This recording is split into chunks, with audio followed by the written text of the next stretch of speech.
realistis sekarang dengan formasi ini gimana menghadapi Jepang? Piala Asia Januari kita kalah 1-3 dari Jepang. Tapi waktu itu nggak ada yang namanya Martin Paes, Ziyech, Tom Hai, Ragnar nggak ada, Kevin Dick nggak ada.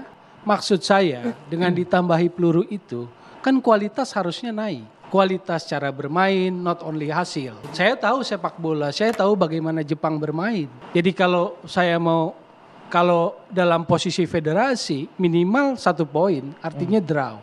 Oke. Kita bicara realistis. Kan targetnya ketua umum di media kan bilang lolos Piala Dunia toh.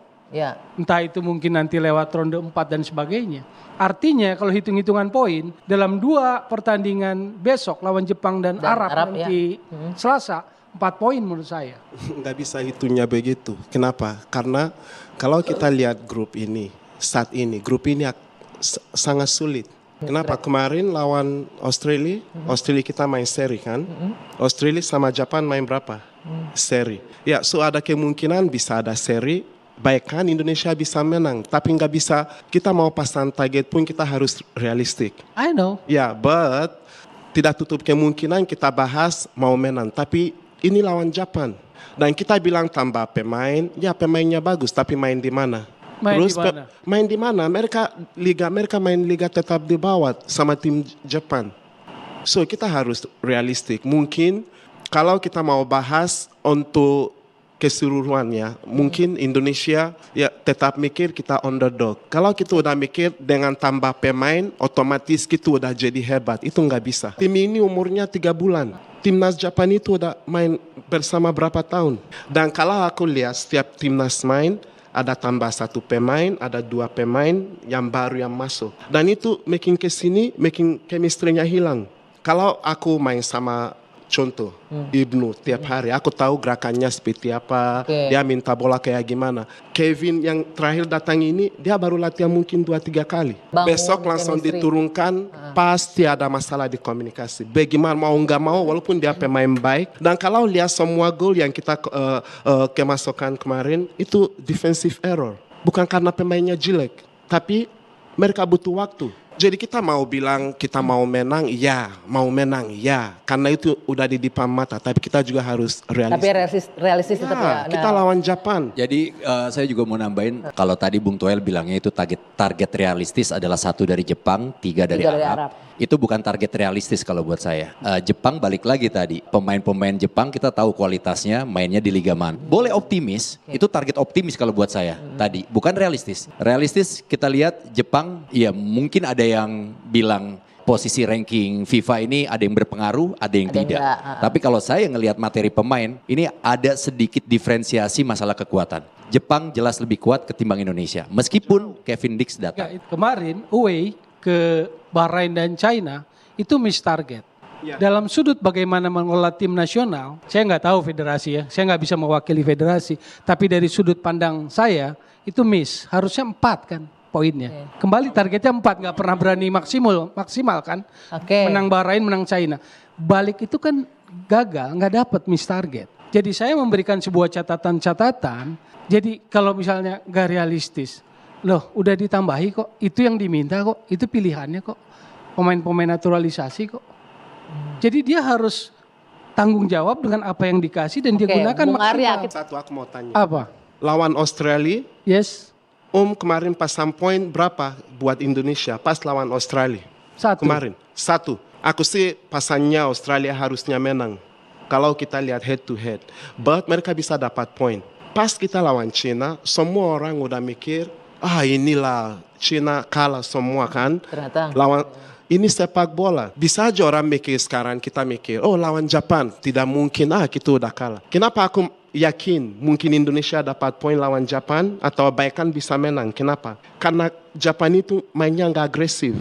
Sedangkan kalau aku lihat formasi Sintayong, mereka mainnya sangat agresif. Di situ dan Indonesia setiap mau main ofensif selalu kebobolan dibanding mereka main defensif dan tunggu. Jadi inilah analisisnya, makanya. Analisisnya adalah ketika Anda diberikan amunisi, lalu kita lihat kualitas permainannya. Kualitas permainannya, let's say dari November 2023 lawan Irak kalah.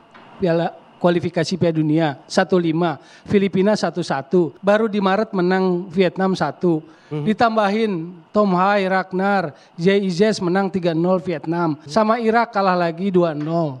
Kan yang saya mau tagih adalah karena dia sudah klaim level Asia. Saya mau tagih ucapan pelatih itu. Saya mau tagih level Asia itu. Federasi Kalau harusnya Anda sudah ngomong. klaim itu dan federasi begitu support, Mumpung bahkan ada stakeholder Bang Arya negara Expo. ini support, buktikan gitu loh. Ya jujur kita kemarin memang target waktu ke Bahrain seri memang 1 poin.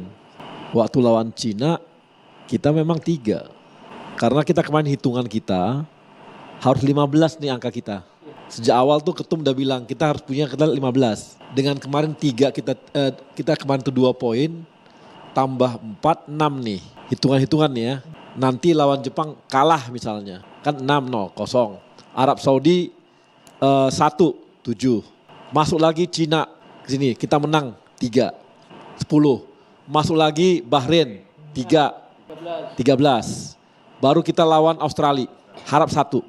Lawan Jepang kalah lagi 15. Gitu hitungan-hitungan kasar-kasar lah gitu ya. Pada saat ini enggak, waktu ini artinya target kita. Karena apa? Kalau kita mau kan hitungan kita yang lain juga saling hantam-hantaman nih. Kalau kita mau masuk ke round 4, kemarin hitung kita 15 gitu. Round 4 nih. Bukan round 3 loh. Bukan round 3 lolos. Round 4. Nah, makanya kemarin kita targetkan 1 Bahrain. Walaupun ada kesempatan kita bisa menang. Terlepas daripada wasit kita seperti itu. Tapi kebobolan di akhir itu kesalahan. Kita harus jujur itu. Kok bisa kita jadi inilah panik gitu. Di akhir banget itu kan. Di akhir banget. Kemarin kita secara teknikal juga dievaluasi gitu ya. Dan kemudian juga dari Pak Ketum juga evaluasi. Kan ketemu dengan Sintayong kan jelas itu Pak Ketum bilang apa. Dan di samping target kan udah diberitahu juga bahwa ini angka kita masih ada lagi nih tambahan. Kita harap 12 lagi nih. Dapat 12 lagi. 12 lagi dari mana hitungan 12-nya? Kan mau gak mau ya lawan Jepang berharap-harap nih. 1 gitu. Lawan Arab Saudi 3, tambah Cina Bahrain 3-3, 9 nih. Ya kan? Ini kan harapan nih 13 tambah nanti 0-0 nih. Kita 13. Kalau kita mau tetap optimis gitu. Kita artinya kita gak boleh terlalu tinggi juga ini kita. Kan kita berharap semua kita bisa lolos nih. Ya kan? Gak mungkin dong kita gak pingin masuk ke Piala Dunia. Kalau gitu kami gak perlu juga effort kami besar seperti ini gitu. Nah karena effort kita besar seperti ini, maka hitung-hitungannya seperti tadi. Walaupun ini berat banget, tapi harus ada yang seperti itu. Kalau enggak, kalau kita mau lolos round 4, artinya kita harus di posisi 3 atau 4, maka mau nggak mau. Ini yang kita kerjakan. Kalau dapat posisi ya syukur alhamdulillah. Tapi kita ada target minimal harus kita kerjakan. Jangan kita terlalu tinggi harapan, ternyata seperti nggak mau juga. Tapi kalau kita mau lolos, harus ini yang terjadi.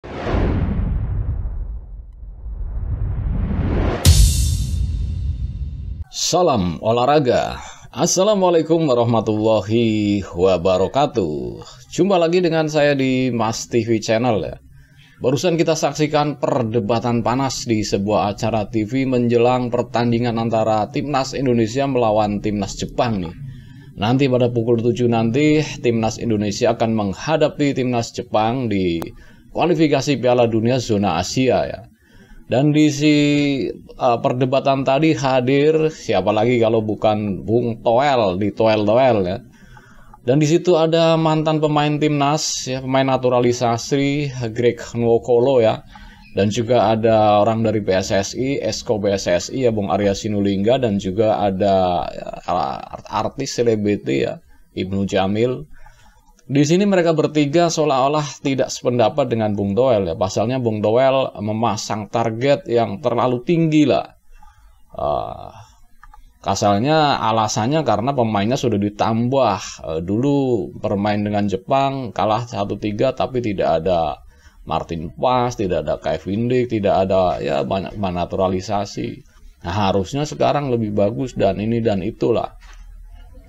Tetapi menurut Greg Nwokolo ya, pemain kita kan baru berusia 3 bulan. Pemain Jepang sudah bertahun-tahun, mereka chemistry-nya mungkin sudah dapat di segala lini. Sedangkan pemain kita, Kevin Dick saja, baru 3 kali latihan.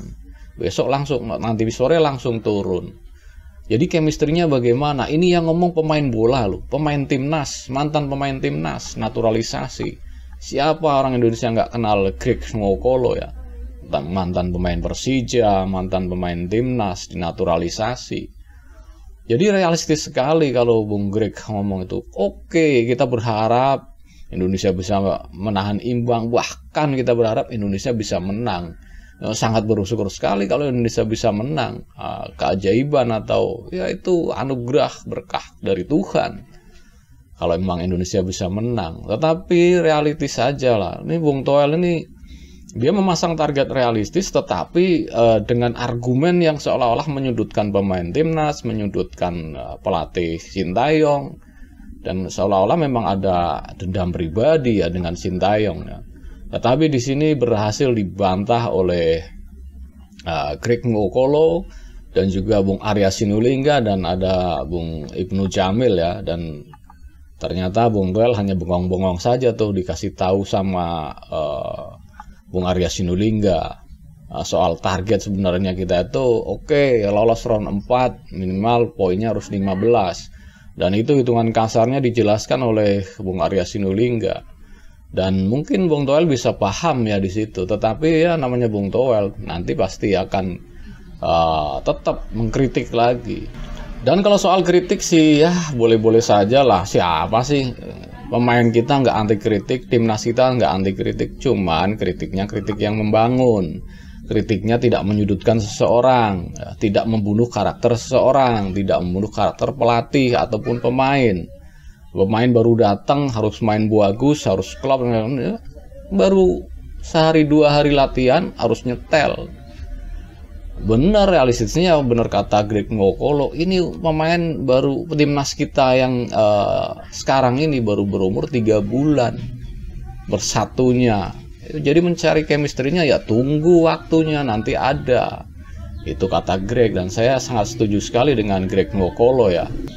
Oke, mungkin cukup sekian dulu reaction video dari saya. Dan saya berharap para penonton sekalian, para pemirsa sekalian, netizen sekalian, nanti malam jam 7 ya, kita dukung nih rame-rame pemain timnas kita yang akan menghadapi Jepang. Mudah-mudahan timnas kita bisa menang melawan Jepang. Ya kalau realistisnya ya minimal menahan imbang lah. Siapa tahu kan, berharap boleh saja. Tetapi kalau nanti hasilnya mengecewakan ya tidak usah menghujat pemain kita ataupun pelatih kita ya, karena ya kelas pemain kita kan berbeda. Istilahnya Jepang jauh peringkatnya jauh di atas kita. Tetapi kita berdoa ya, mudah-mudahan timnas kita dikasih kemenangan. Oke?